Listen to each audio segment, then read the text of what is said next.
मेरे दिमाग में बहुत सारे सवाल आते थे कि इंसान जो भी कर रहा है क्यों कर रहा है। हम सब आज जो कुछ भी हैं वैसे क्यों बने, क्यों रेप होते हैं, क्यों मर्डर होते हैं, क्यों लोग एक दूसरे से नफरत करते हैं, क्यों एक औरत को जला दिया जाता था उसके पति के मरने के बाद। ऐसे ही सवालों की अनंत श्रृंखला जिसका कोई जवाब नहीं देने वाला। पर फ्राइडरिक नीत्शे के इस चैप्टर को पढ़ने के बाद, यानी the natural history of morals को पढ़ने के बाद, ह्यूमन सोसाइटी के पागलपन को, ह्यूमन हिस्ट्री को एक नई लाइट में देखने का मौका मिला। यह चैप्टर शायद इस किताब का सबसे इम्पोर्टेंट चैप्टर है। इस चैप्टर में हम समझेंगे slave morality, master morality, basis of morality और स्लेव मोरालिटी कैसे जीती और उसके इम्प्लीकेशंस क्या हुए। हमारी ज़िंदगी हमेशा चॉइसेस से घिरी रहती है। इंसान ही एक ऐसा जानवर है जिसके पास चूज़ करने की ताकत होती है। जंगल के जानवर के पास चूज़ करने की ताकत नहीं होती। तो सवाल ये खड़ा होता है कि जो हमारी चॉइसेस होती हैं उनका बेसिस क्या होता है। तो इस सवाल का जवाब ढूंढने के लिए एक बार हम एनिमल किंगडम में चलते हैं, जहां हमें दिखाई देता है कि जो जानवर जो चॉइसेस लेते हैं उसका बेसिस हमेशा विल टू सर्वाइवल होता है। यानी जानवर जो भी अपनी चॉइसेस लेते हैं अपनी लिमिटेड कैपेसिटी, अपनी लिमिटेड इंटेलिजेंस के थ्रू, वहाँ पे कोशिश वो पूरी करते हैं कि उनका सर्वाइवल इंश्योर हो पाए। कि जैसे जंगल में शेरनी जो होती है अपने सबसे कमज़ोर बच्चे को दूध नहीं पिलाती। क्यों? क्योंकि दूध पिलाने के बावजूद कमज़ोर बच्चे के मरने के चांसेस ज़्यादा होते हैं। और जंगल में दूध एक रिसोर्स है जो कि हेल्दी बच्चों को पिलाया जाए तो उनके सर्वाइवल के चांसेस बढ़े रहेंगे। सो जानवरों का जो बेसिस होता है वो हमेशा विल टू सर्वाइवल होता है।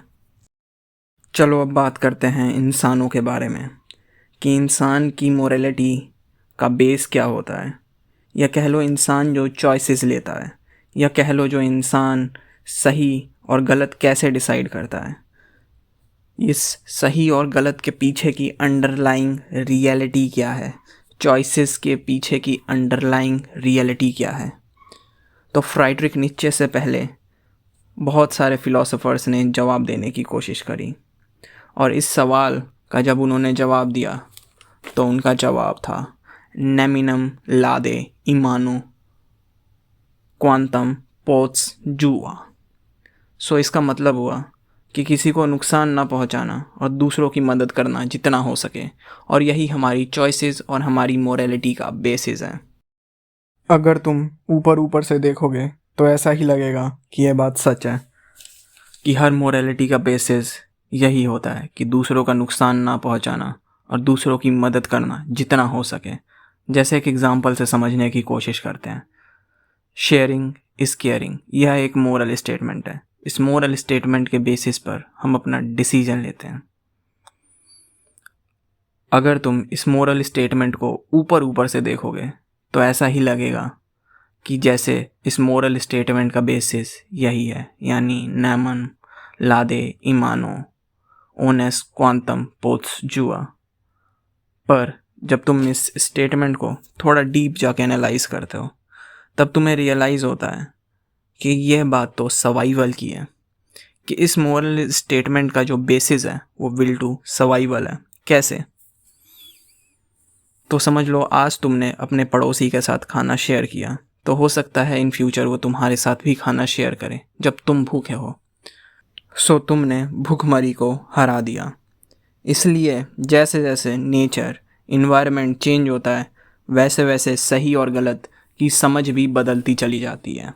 जैसे जो लोग डेजर्ट एरिया या बर्फीले एरियाज़ में रहते हैं वहाँ पर जानवरों को मारना एक सेलिब्रेट करने का तरीका था, या कह लो जानवरों को मारने को गलत नहीं कहा गया क्योंकि वहाँ अनाज उगाया ही नहीं जा सकता था। पर जैसे जैसे तुम इंडिया की तरफ आओगे जहाँ एग्रीकल्चरल लैंड थी, जहाँ पर तुम अनाज उगा सकते थे, वहाँ एनिमल्स को मारना बुरा हो गया या पाप हो गया। सो जो ह्यूमन बीइंग्स का जो पहला लेयर था मोरालिटी का, वो हमेशा विल टू सर्वाइवल के बेसिस पे ही उसका जन्म हुआ। पर जब एक बार सर्वाइवल इंश्योर हो जाता है, यानी इतना पक्का है कि अब हम जिंदा रहेंगे, एज अ समाज, एज अ कम्युनिटी हम जिंदा रह सकते हैं, जब ह्यूमन बीइंग्स को इस बात का एश्योरेंस मिल जाता है, तो एक नई तरह की मोरालिटी का जन्म होता है, जिस मोरालिटी का जो बेसिस होता है वो विल टू पावर होता है। मेरे ही पुराने एग्जाम्पल को एक बार नई लाइट में देखने की कोशिश करते हैं, यानी शेयरिंग इज़ केयरिंग वाले एग्जाम्पल को। तो जब हमें नेचर भूखमरी दे रहा था, सूखा दे रहा था, उस टाइम पे जिन लोगों ने शेयर किया था खाना, वो एज अ कम्युनिटी शायद हो सकता है बच गए हों, और जिन लोगों ने खाना शेयर नहीं किया होगा वो शायद आइसोलेट होकर मर भी गए हों। सो एक सेंस में हमने नेचर को ओवर पावर कर लिया, and that's will to power. तो यहाँ पे हमें एक ह्यूमन नेचर के बारे में या फिर हमारे बारे में काफ़ी इंटरेस्टिंग बात पता चलती है कि हमारी कैसे जो सरफेस लेवल रियलिटी होती है वो बहुत अलग होती है अंडरलाइंग रियलिटी से, कि कैसे हमारी हर बेसिस का जो डिसीज़न होता है वो विल टू पावर होता है, but at the same time जो हम दिखाते हैं वो होता है कि हम दूसरों की मदद करना चाह रहे हैं। तो चलो अब बात करते हैं कि कैसे मोरालिटी का इस्तेमाल किया जाता है पावर में आने के लिए। तो अभी कुछ दिनों पहले की बात है, मैं एक एडवर्टाइजमेंट देख रहा था जहाँ पे एक मशीन बनाई गई है जो लड़कियों के पीरियड्स के पेन को सिमुलेट करती है। ये मशीन इसलिए बनाई गई थी ताकि आदमियों को पता चल सके कि लड़कियों को पीरियड्स के दौरान कितना पेन होता है, जिसकी वजह से उनकी रिस्पेक्ट बढ़ जाए, जिसकी वजह से आदमी उनकी ज़्यादा रिस्पेक्ट करना शुरू कर दें। उससे पहले मैंने एक वीडियो देखी थी कि कैसे आदमियों को डिमोनाइज किया जा रहा था, जहाँ पे वो लड़कियों को देख रहे थे, मतलब चेकआउट कर रहे थे काइंड ऑफ। तो इन दोनों इंसिडेंट्स को हम सिंबॉलिकली समझने की कोशिश करते हैं, क्योंकि ये दोनों ही बायोलॉजिकल फिनोमेना है। लड़कों का लड़कियों की तरफ देखना और अट्रैक्ट होना, और लड़कियों का पीरियड्स पेन, ये सब कुछ बायोलॉजिकल है। पर एक साइड ग्लोरिफिकेशन है फीमेल बायोलॉजी की, और दूसरी साइड डिमोनाइजेशन है मेल बायोलॉजी का। अगर तुम सिंबॉलिकली देखो तो मेल बायोलॉजी सिंबलाइज करती है power and strength, and female biology symbolize करती है weakness and innocence. So in a weird way हम डिमोनाइज कर रहे हैं स्ट्रेंथ को और वीकनेस को ग्लोरीफाई कर रहे हैं। सो एक और एग्जांपल से समझने की कोशिश करते हैं। तो आजकल एक स्टेटमेंट बहुत ज़्यादा चल रहा है, शो योर इमोशंस, कि अपने इमोशंस को दिखाओ। इस स्टेटमेंट को एनालाइज करते हैं कि सपोज एक सोल्जर है जो वॉर जोन में है, और वहाँ वो अपने इमोशंस दिखाना शुरू कर दे, तो केवल एक बर्डन बन जाएगा अपनी पूरी टीम के ऊपर। सो इमोशंस हमें कमज़ोर बनाते हैं, क्योंकि जब हम इमोशन शो कर रहे होते हैं उस समय हम सिचुएशन के ऊपर से कंट्रोल खो चुके होते हैं। वैसे मैं एंड्रू टेट की बातों से एग्री नहीं करता, पर जो एक बात एंड्रू टेट ने बोली थी उससे मैं पूरी तरीके से एग्री करता हूँ, कि अमेरिका में जो स्कूल शूटिंग्स होती हैं, ये कहीं ना कहीं इनका कारण अनकंट्रोल्ड इमोशंस हैं। जो अनकंट्रोल्ड रिजेंटमेंट है वो इन स्कूल शूटिंग्स के फॉर्म में बाहर आती है। वैसे ही रेप एक्सप्रेशन है अनकंट्रोल्ड लस्ट का, मर्डर एक्सप्रेशन है हेटरेट का, रॉबरी एक्सप्रेशन है अनकंट्रोल्ड डिज़ायर का। इमोशंस हमें कमज़ोर बनाते हैं, but at the same time values like stoicism, जहाँ पे हमें इमोशंस को कंट्रोल करना सिखाया जाता है, ऐसी हम वैल्यूज़ को डाउनग्रेड कर रहे हैं। तो सवाल ये खड़ा होता है कि हम ऐसी वैल्यूज़ को क्यों फैला रहे हैं जिसकी वजह से वीकनेस फैले या वीकनेस को बढ़ावा मिले, और स्ट्रेंथ को क्यों डिमोनाइज करा जा रहा है। क्या चल रहा है ये, और इसकी शुरुआत कहाँ से हुई थी, और इसका फ़ायदा किसको मिलेगा। तो इन सवालों के जवाब देने से पहले चलो चलते हैं कुछ रीसेंट में जो मूवमेंट्स हुए हैं उन्हें एनालाइज करने की कोशिश करते हैं, जैसे कम्युनिज़म, फेमिनिज़म, डेमोक्रेसी। पहले हम कम्युनिज़म को एनालाइज करते हैं। कम्युनिज़म एक ऐसी विचारधारा है जिसके अनुसार कम्युनिस्ट एक ऐसी सोसाइटी की कल्पना करते हैं जहां प्राइवेट प्रॉपर्टी ख़त्म हो गई है और जहाँ सबके पास इक्वल रिसोर्सेज हैं। इस वीडियो के लिए तुम्हें बस इतना ही जानने की ज़रूरत है। तो एक हाइपोथेटिकल सिचुएशन लेते हैं जहाँ इंडिया में बस 2 लोग हैं, एक मैं हूँ और एक मुकेश अंबानी है, और हमारे देश में कम्युनिज़्म आ जाता है। तो सडनली बिना कुछ करे मेरे पास मुकेश अंबानी की आधी वेल्थ आ जाएगी, यानी आधा पैसा मेरे पास आ जाएगा। यानी मैं बिना कुछ करे केवल मोरालिटी के थ्रू वेल्थ पा सकता हूँ। और यही सेम चीज़ फेमिनिज़म में हुई, जहाँ पे फीमेल्स ने केवल मोरालिटी के थ्रू पावर पाई। 50% right of the husband's property. आज कानून उनकी तरफ बायस्ड है। और डेमोक्रेसी के साथ भी सेम, जहाँ हर आदमी के पास इक्वल राइट्स हैं। और वो कैसे मिले? Through morality itself. मोरालिटी का हमेशा इस्तेमाल किया गया है पावर में रहने के लिए, पावर में आने के लिए। रिलीजन में तो यह हमें साफ साफ दिखाई दे देता है कि कैसे प्रीस्ट क्लास ने हमारे ऊपर रूल किया। सोसाइटी में देखना थोड़ा मुश्किल हो जाता है। नीचे हमें जो अंडरलाइंग रियलिटी है सोसाइटी की, समाज की, जो कि है विल टू पावर, वो दिखाने की कोशिश करते हैं। कम्युनिज़्म हो, फेमिनिज़म हो या डेमोक्रेसी, इन सब में एक चीज़ कॉमन है, वो है इंटेंशंस का छुपा होना। कि उसकी जो अंडरलाइंग रियलिटी है वो तो विल टू पावर है, पर ऊपर ऊपर से हमें कुछ और दिखाना है। ऊपर ऊपर से हमें दिखाना है कि ये तो इक्वालिटी की लड़ाई है। और जबकि इक्वालिटी जब मोरालिटी के थ्रू अचीव करी जाए, it's a way of obtaining power, जैसा कि मैंने मुकेश अंबानी वाले एग्जाम्पल में बताया था। तो जो हमारी पुरानी मोरालिटी थी, जहाँ पे सब कुछ डायरेक्ट था कि if you want sex you will get sex, if you want power there is no hiding it. तो वहाँ पे एक ईमानदारी थी अपने इंस्टिंक्ट्स को लेकर के, जो अपनी बायोलॉजिकल अर्जेस थी उन्हें भी लेके एक ईमानदारी थी। बट जैसे जैसे वैल्यूज़ चेंज हुई, वैसे वैसे चीज़ें छुप गई, चीज़ें इनडायरेक्ट हो गई। Now if you want sex you have to go through a marriage. Now if you want power, कि तुम्हें सिंपल पावर चाहिए, तुम जाके बोल नहीं सकते। तुम IAS IPS के इंटरव्यूज़ चेक कर लो। अगर तुम एक इंटरव्यू में बैठे हो, अगर तुम वहाँ पे जाके बोल दो इंटरव्यूअर्स के सामने कि मुझे पावर चाहिए, मुझे पैसा चाहिए, तुम रिजेक्ट हो जाओगे। बिकॉज डायरेक्ट वैल्यूज़ को हमने डीमनाइज कर दिया है। अगर तुम किसी से बोलते हो कि तुम्हें पावर चाहिए, you are a bad person. If you want money you are a bad person. ऐसी ही मोरालिटी ने इंसान के दिमाग को डिवाइड कर दिया, और डिवाइडेड माइंड हमेशा कॉन्फ्लिक्ट क्रिएट करता है, और कॉन्फ्लिक्ट वीकनेस का रीज़न होती है। एक एग्जांपल से समझते हैं कि समझ लो मेल बायोलॉजिकल अर्ज है।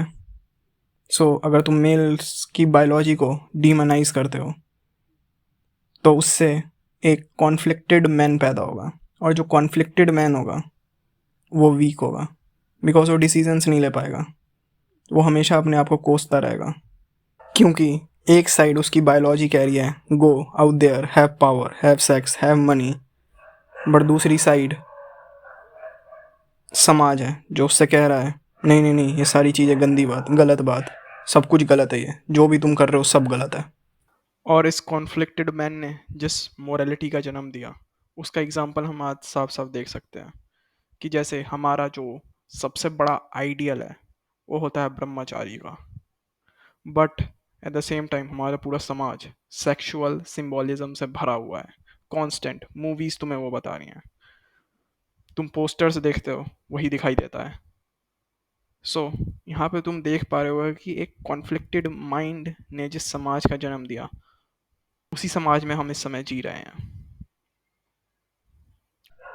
फ्राइडरिक नीचे के अनुसार इस डिवाइडेड मैन की शुरुआत हुई थी जब सोक्रेटिस ने नॉर्मल आदमी के एक्शंस को क्वेश्चन करना शुरू किया था। नॉर्मल आदमी वो जो अपने नेचुरल इंस्टिंक्ट को ईमानदारी से फॉलो करे, यानी पैसा चाहिए तो पैसा, पावर चाहिए तो पावर। पर जब सोक्रेटिस ने उनके इंटेंशंस को क्वेश्चन किया तो उसकी वजह से वो जो नॉबल्स थे वो चालाक बन गए। जहाँ वो काम तो अभी भी नेचुरल कर रहे थे, बट अब उनके पीछे अच्छे अच्छे रीजंस आ गए थे। तो इस फिनोमिना को आज हम हर जगह नोटिस कर सकते हैं। आज भी हम उन्हीं बातों पर लड़ रहे हैं जिन बातों पे हम हज़ारों सालों तक लड़ते रहे हैं, ज़मीन के लिए, पावर के लिए। पर कोई भी देश इस बात को ओपनली नहीं बोलता, या कोई भी आदमी अपनी असली इंटेंशंस कभी नहीं बताता। सब लोग ऊंचे ऊंचे आदर्शों का नाम लेते हैं, भले हो शादी हो, वॉर हो, नौकरी हो, गवर्नमेंट जॉब की तैयारी हो। इन सब के पीछे विल टू पावर होती है, but at the same time हम इस बात को छुपाना चाहते हैं, अपनी इंटेंशंस को छुपाना चाहते हैं। और ऐसे ही कॉन्फ्लिक्टेड, डिवाइडेड, चालाक और बेईमान दिमाग ने जिस मोरालिटी को जन्म दिया, हम उसे स्लेव मोरालिटी कहते हैं। और जब स्लेव मोरालिटी कंबाइन हो जाती है तो वहाँ से जन्म होता है रिलीजन का। इस बात का क्या मतलब हुआ? तो दुनिया के जितने भी रिलीजन्स हैं वो सब स्लेव मोरालिटी की देन है, या कह लो स्लेव मोरालिटी का एक्सप्रेशन है। क्योंकि हर रिलीजन में एक गॉड होता है, स्वर्ग होता है, नर्क होता है, हेवन होता है, हेल होता है। कभी तुम्हारे मन में ये सवाल आया कि ये हेवन और हेल का जन्म कैसे हुआ? फ्राइडरिक नीत्शे के पास इस सवाल का जवाब है कि कैसे हुआ होगा हेवन और हेल का जन्म। तो एक एग्जाम्पल से समझने की कोशिश करते हैं। समझ लो कोई मेरे पास आता है, मेरे से बहुत ज़्यादा ताकतवर, और आके मुझे एक चाटा मार देता है। पर डर के कारण, फियर के कारण मैं उसे चाटा नहीं मार पाता। पर मेरे अंदर वो जो नफ़रत थी वो रह जाती है, वो जो डिज़ायर थी चाटा वापस मारने की वो रह जाती है। फिर जिस चीज़ को मैं रियलिटी में फुलफ़िल नहीं कर पाया उसे मैं इमेजिनेशन में फुलफ़िल करूँगा, एक इमेजिनरी जगह में जहाँ पे मैं उसे चाटा मार रहा हूँ या फिर मेरे बदले कोई और मार रहा है। और इसी तरीके से हेल का इन्वेंशन हुआ होगा। और सिगमंड फ्रॉइड का जो फंडामेंटल प्रिंसिपल है जिसके बेसिस पे उनकी पूरी साइको एनालिसिस डेवलप हुई, वो यही थी कि जिस डिज़ायर को तुम रियलिटी में फुलफ़िल नहीं कर पाते उसे तुम फैंटेसी में या ड्रीम्स में फुलफ़िल करते हो। तो जो हेल है या नर्क है, ऐसे ही कमज़ोर और डरपोक आदमी की देन है जो नफ़रत और बदले लेने की चाह से भरा हुआ था, जो उस बदले को रियलिटी में नहीं ले पाया, उसे वो इमेजिनेशन में फुलफ़िल कर रहा था थ्रू हेल इटसेल्फ। और हेवन की भी सेम कहानी है। ऐसी डिज़ायर्स जो रियलिटी में मेरे पास ताकत नहीं थी फुलफ़िल करने की, उसे मैं एक इमेजिनरी जगह में फुलफ़िल करता हूँ, वो हेवन बन जाता है। इसीलिए स्लेव मोरालिटी को इनएक्टिव या पैसिव मोरालिटी भी बोलते हैं, क्योंकि तुम स्लेव मोरालिटी में एक्टिवली पार्टिसिपेट नहीं कर रहे हो ज़िंदगी में। तुम पूरी की पूरी अपनी जो डिज़ायर्स हैं, भले ही वो नफ़रत की हो या फिर कुछ पाने की, वो सब तुम फैंटेसीज़ में ही पूरी कर रहे हो। तो ये जो फैंटेसीज़ होती हैं ये अपने आप में एक self fulfilling, self serving loop बन जाती हैं। और इसी इमेजिनेशन में एक रिलीजियस आदमी जीता है। इसी पर फ्राइडरिक नीचे अपनी जीनियोलॉजी ऑफ मोराल्स में बोलते हैं, the revolt of slaves in morals begin in the very principle of resentment, becoming creative and giving birth to values. A resentment experienced by creatures who, deprived of the proper outlet of action, are forced to find their compensation in imaginary revenge. While every aristocratic morality springs forth from the triumph affirmation of its own demands, the slave morality says no from the very outset of what is outside itself, different from itself. एक example से समझने की कोशिश करते हैं। Suppose एक beautiful लड़की है जिसे तुम देखते हो और तुम उससे बात करना चाहते हो, पर तुम्हारे अंदर गट्स नहीं है उसे अप्रोच करने की, पर तुम्हारे अंदर डिज़ायर ज़रूर है। अब तुम क्या करोगे? अब तुम इमेजिनेशन या फैंटेसी का सहारा लोगे उस डिज़ायर को फुलफ़िल करने के लिए। तुम उस गर्ल के बारे में दिन भर सोचोगे, डिफरेंट सिचुएशंस क्रिएट करोगे, और यही सब कुछ चलता है फैंटेसी में। अगर इस डिज़ायर को प्रॉपर आउटलेट नहीं मिला तो एक इंटरेस्टिंग फिनोमिना होगा जिसे फ्राइडरिक नीचे इन्वर्जन ऑफ वैल्यूज़ कहते हैं। तो यहाँ एक नई मोरल वैल्यू का जन्म होगा, जहाँ हो सकता है कि लड़कियों को पाने की चाह रखना ही गलत हो जाए, और जहाँ जो लड़का ईजिली लड़कियों को पा लेता है वो शायद एक ईवल आदमी हो जाए। इसलिए ही फ्राइडरिक नीचे सोक्रेटिस को क्रिटिसाइज़ करते हैं, क्योंकि पहले के लोग अपने नेचुरल इंस्टिंक्ट्स को फॉलो करते थे। अगर वो उसे नहीं पा पाते तो वो कमज़ोर थे। इन लोगों में एक ईमानदारी थी, एक सीधापन था, एक चाइल्ड लाइक कैरेक्टरिस्टिक्स था। पर जैसे जैसे लोगों ने अपने नेचुरल इंस्टिंक्ट्स को क्वेश्चन करना शुरू किया, वहाँ से शुरुआत हुई इस self satisfactory, self fulfilling role की, जहाँ जो पावर में वैल्यूज़ होती थी उन्हें डिमोनाइज़ करो, फिर धीरे धीरे खुद पावर में आने की कोशिश करो। क्योंकि ऐसा नहीं हुआ कि जब सोक्रेटिस ने नेचुरल इंस्टिंक्ट्स को क्वेश्चन करना शुरू किया तो लोग रैशनल बन गए।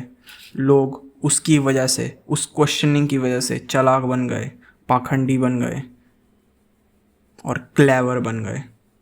ईमानदारी खो गई। तो आज भी सभी लोग अपने नेचुरल इंस्टिंक्ट्स को ही फॉलो करते हैं, बस उसके पीछे रीजंस जोड़ देते हैं। The old theological problem of knowledge and faith, or more plainly of instincts and reason, the question whether in respect to the valuation of things, instincts deserve more authority than rationality, which wants to appreciate and act accordingly to the motive, according to a why, that is to say, in conformity with the purpose and utility. It is always the old moral problem that the first opened in the person of Socrates and had divided men's mind long before Christianity. अब तुम्हें समझ आएगा कि फ्राइडरिक Nietzsche ने इस सदी को as of nihilism क्यों बोला। क्योंकि स्लेव मोरालिटी या पैसिव मोरालिटी ने इंसान को एक्शन से ज़्यादा इन एक्शन में जीना सिखा दिया, रियलिटी से ज़्यादा इमेजिनेशन में सिखा दिया। स्लेव मोरालिटी ने लोगों को ज़िंदगी को ना कहना सिखा दिया, सेइंग नो टू लाइफ। अगर तुम एक टिपिकल नाहिलिस्ट को देखो तो ऐसा नहीं है कि वो ज़िंदगी में एक्टिवली पार्टिसिपेट कर रहा है। ऐसा नहीं है कि सुबह सुबह उठ के एक्सरसाइज कर रहा है, पहाड़ चढ़ रहा है, सोशलाइज कर रहा है, चैलेंजिंग सिचुएशंस ले रहा है, किताबें पढ़ रहा है। वो बस एक रूम में बैठकर सोच रहा है, देख रहे हो, इमेजिनेशन में जी रहा है, इन एक्टिवली ज़िंदगी के साथ पार्टिसिपेट कर रहा है और सोच रहा है कि लाइफ इज़ मीनिंगलेस। या फिर वो अपने आप को हिडोनिस्टिक प्लेजर्स में इंडल्ज करता है। इसलिए एक नाहिलिस्ट में और एक रिलीजियस आदमी में बहुत अंतर नहीं होता, क्योंकि दोनों ही एक इमेजिनरी दुनिया में जीते हैं। एक साइड गॉड जिंदा है और दूसरी साइड मर चुका है। एक की ज़िंदगी में मीनिंग गॉड से आ रही है और दूसरी की ज़िंदगी मीनिंगलेस है क्योंकि गॉड इज़ डेड। और जब एक बार इंसान इमेजिनेशन में जीना शुरू कर देता है तब कुछ भी सही हो सकता है और कुछ भी गलत। जहाँ क्रूअल्टी अच्छी हो सकती है और बेवकूफ़ी जीने की कंडीशन। और रिलीजन का क्रक्स यही है, रिलीजन का पूरा सार यही है। पूरे रिलीजन का जो बेसिस है वो स्टोरीज़ हैं जो कि ह्यूमन इमेजिनेशन से निकली हैं, जिनका काम है ह्यूमन क्रूअल्टी को जस्टिफाई करना। हम सब जब इमेजिनेशन में जी रहे हों तो एक दिन इस इमेजिनेशन को टूटना ही था। इसलिए फ्राइडरिक नीचे ने कहा, God is dead, God remains dead and we have killed him. Law of attraction जैसी किताबों का फेमस होना यही दिखाता है कि हम सब इमेजिनेशन या फैंटेसी में ही जी रहे हैं। तो साइंटिफिक डेवलपमेंट ने कभी गॉड को मारा ही नहीं। गॉड जैसी चीज़ कभी थी ही नहीं। क्रिएटर जैसी चीज़ कभी थी ही नहीं। किसी ने इस दुनिया को नहीं बनाया, कोई इस दुनिया को नहीं चला रहा। हमने बस एक इमेजिन किया था और आज वो इमेजिनेशन टूट रही है।